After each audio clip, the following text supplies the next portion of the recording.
Hoje, dia 11 de setembro de 2022, eu vou contar para vocês como que essas torres aqui, infelizmente, né, com tudo que aconteceu, também afetou a minha vida. Claro que isso foi só um acaso na minha vida e hoje eu também quero prestar a minha homenagem a todas as pessoas que infelizmente perderam ali a sua vida, por todos os heróis que também, né, tentando salvar vidas, perderam a sua.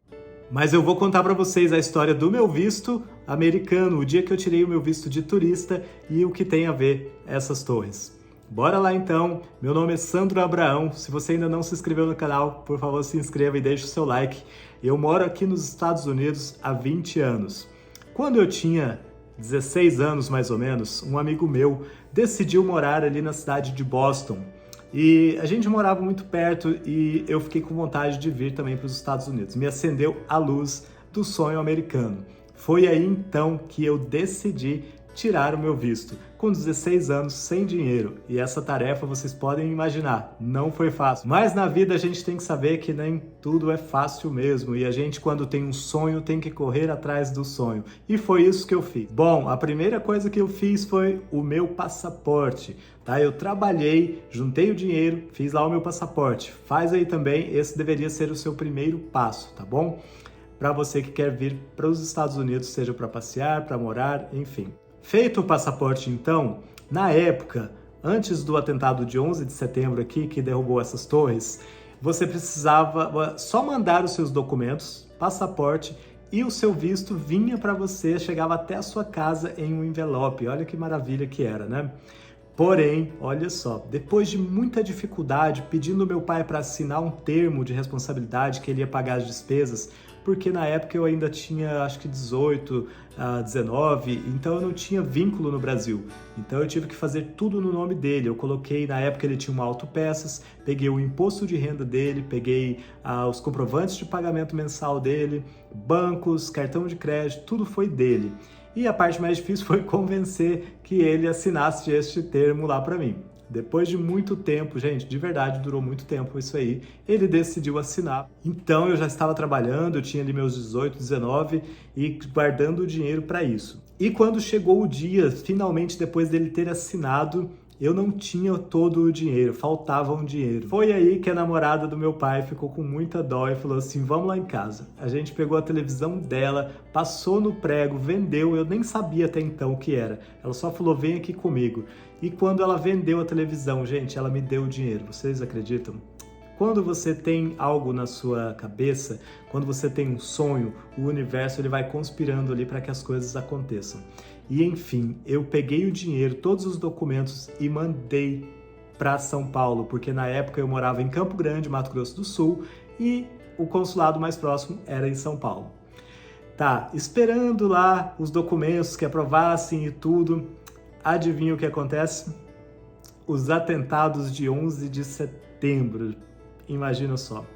Gente, fechou todos os consulados de todos os países, foi aquele auê, né? Muitas vidas aí perdidas, foi uma coisa muito triste para os Estados Unidos e chegou a me afetar dessa maneira, porque o consulado, depois de muito tempo fechado, reabriu e me enviou um envelope com todos os meus documentos de volta, dizendo que a partir daquele momento eu precisaria de comparecer a uma entrevista. Olha só, o que a gente não precisava antes, né? Por conta dos atentados, tudo mudou, né? Por questão de segurança.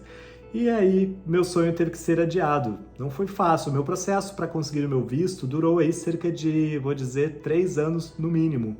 Porque nessa época que voltou os documentos, eu também não tinha dinheiro para já marcar uma entrevista em São Paulo e ir. Decidi então mudar para Goiânia e o que eu fiz? Arrumei um trabalho. Quando eu consegui o trabalho, foi nas lojas americanas, trabalhando de caixa, peguei ali o meu primeiro salário, lembro até hoje, e liguei marcando a entrevista no consulado em São Paulo. Chegou então o dia da entrevista e olha só o que eu fiz.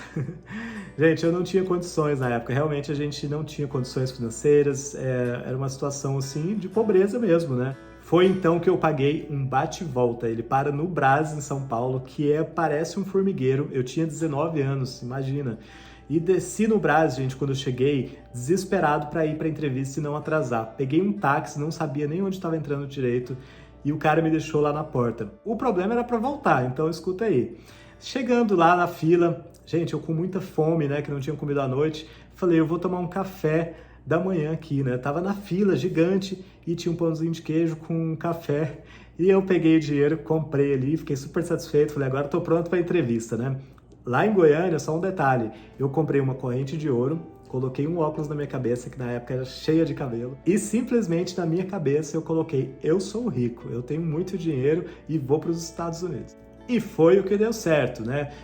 Era o que eu tinha que fazer no momento, não sei o que você vai fazer, mas você tem que passar segurança para os Estados Unidos, porque para conseguir o visto de turista, você tem que provar vínculos no Brasil. Como eu disse, eu coloquei no nome do meu pai, que na época tinha ali uns bens, como provar, né, e tudo, então foi mais tranquilo por causa disso. E sim, a aparência ela manda. Não estou falando aqui de ser bonito, de ser feio, de ser isso ou ser aquilo. Estou falando de você estar apresentável, bem vestido no dia. Coloque a sua melhor roupa, coloque uma camisa, coloque ali, né, um relógio. Se porte como alguém que está tirando um visto para conhecer o país, de quem tem dinheiro para fazer isso. Porque até então, eu estou gravando esse vídeo para quem está tirando visto de turista. Se você vai ficar, se você vai fazer outra coisa, isso é problema da imigração, não é comigo. Mas eu estou falando como que você deve se portar na entrevista. E foi isso que eu fiz. Chegando na entrevista, eu respondi todas as perguntas e o meu visto, gente, foi aprovado. Foi, assim, uma felicidade que é praticamente indescritível, tá? Eu, com 19 anos, conseguindo um visto americano, foi incrível. E olha só, na época também, quando você pegava o visto, você tinha que pagar um valor para o correio e enviar para sua casa, porque em São Paulo estava tendo muito assalto na porta e eles estavam roubando os passaportes com visto, né? Porque eles vendem esses passaportes. Então, o que eu tinha que fazer? A única maneira era voltar no outro dia, só porque eu não ia estar lá, porque eu tinha que voltar para o meu ônibus, ou eu tinha que pagar. Gente, quando eu cheguei para pagar, faltou R$3. Foi o que eu tinha gasto lá com meu pãozinho de queijo e meu café. Olha só. Economiza, leva dinheiro sobrando para você não passar por isso. Eu nem sei como que tá hoje, mas é sempre bom ter dinheiro, né? E é isso, na época eu tinha cartão, mas não tinha dinheiro e só recebia se fosse em dinheiro. Gente, eu preenchendo ali com o endereço lá da minha casa, em Goiás, onde teria que enviar, eu simplesmente, na maior cara de pau, pedi o cara que estava do lado. Ele era estrangeiro, sabe? E da Iugoslávia, eu nunca me esqueço, porque ele disse assim, como diz um bom iugoslavo, não é R$3 que vai me deixar mais pobre. E me emprestou os R$3, eu falei, ofereci de devolver, né? Pediu a conta, ele disse que não precisavam. Enfim, gente, fui embora muito feliz. Aí no meio do caminho, claro, liguei, pedi para depositarem ali um dinheirinho. Enfim, para mim acabar ali o dia em São Paulo, pegar o metrô e voltei pro Brás. Quando eu cheguei no Brás, quem disse que eu sabia onde que estava o ônibus? Tinha lá 300 ônibus, gente. Cara, foi um desafio de verdade. Aí eu tive que, com muita dificuldade, ligar para a pessoa para saber onde que era o ponto que eu tinha descido ali e eu tava quase perdendo já o ônibus de volta para Goiânia. Mas eu tava muito feliz que eu acho que eu voltava para Goiânia a pé, porque eu já tava com meu visto. Logo depois, eu estava chegando em casa, depois de um dia de trabalho ali nas lojas americanas, e minha tia falou, Sandro, seu envelope chegou. Cara, foi uma sensação incrível abrir aquele envelope com o meu visto dentro. E daí tem uma outra parte que depois eu conto para vocês, que é a programação da viagem. Mas por hoje eu vou deixar só a história do visto, que eu resumi aí para não ficar comprido. É isso, hoje 11 de setembro e faz parte da minha história, hoje, né, como cidadão americano. E também na época quando eu fui aí tirar o meu visto. Mas o bom é que deu tudo certo, eu espero te inspirar com as minhas histórias aqui neste canal. Se você tiver qualquer dúvida, acompanhe ou deixe aqui nos comentários que eu vou gravar mais vídeos para vocês respondendo essa pergunta, tá bem? Obrigado!